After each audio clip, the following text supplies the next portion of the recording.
Hi mga ka-YouTube channel, ka-vlogger, or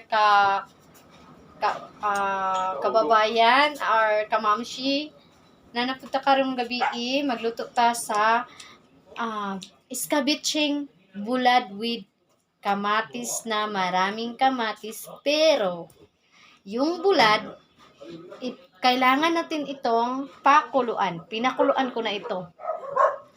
Ako na ning ipakuluan para mas dali siyang maluto.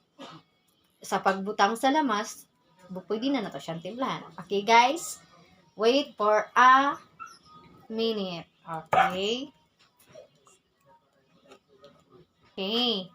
Guys, human naman siya pakulo, ato ni siyang gagmayon o maayo.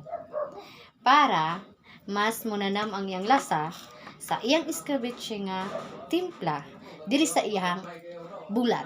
Okay? Watch and learn. At ngayon, tapos na ang bulad na gikunis-kunis. Andam na ang lamas. Kulang na lang ang kamatis. Hugasan sa nato para limpyo ha. Guys, finish na ang pagluto na lang. Mani ang lamas. Ang kamatis. Ayun. Ang buwan! Siyempre, ang ato ang menu. Okay? Muna ni siya. Iwan na nato ang luya kay. Mana siya dugay. Maluto ka na ka na. Bitang yellow-yellow muna siya luya. Okay?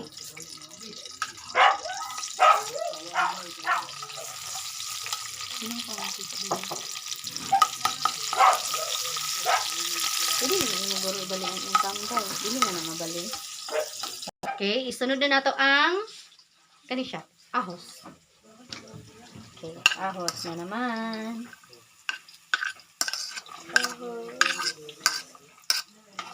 Yung lang nakakim na kay kanon. But not the least, ang Bombay.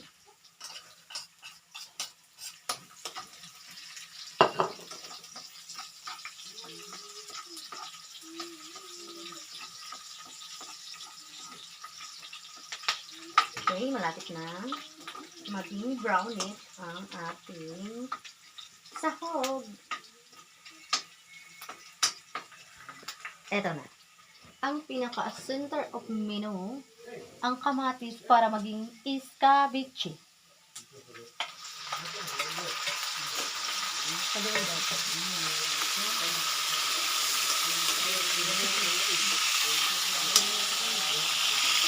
Ayan na!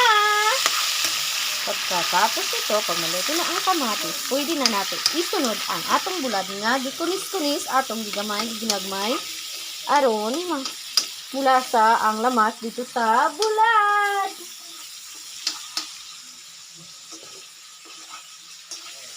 Okay, eto na!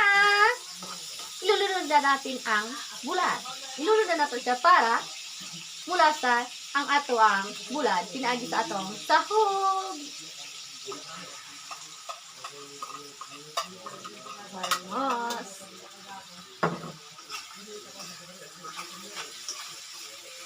Okay, atong haluon. Ihalo. Haluon na to siya para yan na. Mo na ang resulta sa atong kamatis, bulad o ahos, mga bunday. Okay. Eto na. Lagyan na natin siya ng asukar dahil luto na yung bulad.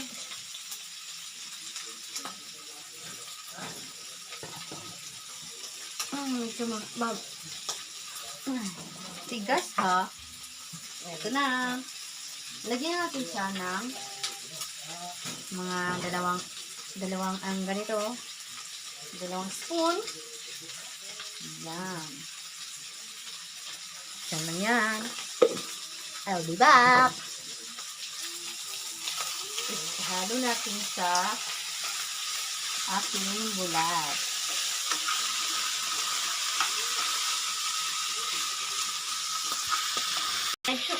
Para medyo maanghang, lalagyan ko siya ng paminta. Powder lang ha. Paminta powder. Nahalo natin sa ating escabeche. Ngayon lang na kaya nakakita ng unique na escabeche, no? Gawang bahay lang to. Luto rasa panimalay. Okay? Ketchup. Ketchup na po. Lalagyan natin ng Papa Ketchup.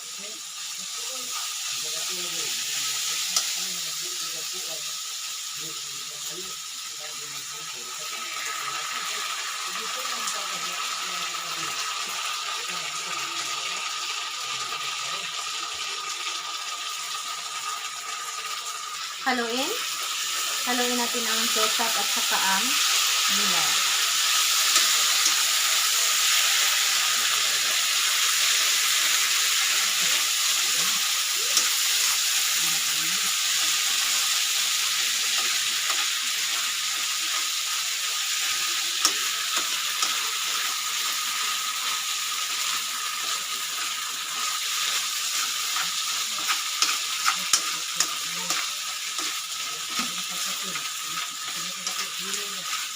Ito na.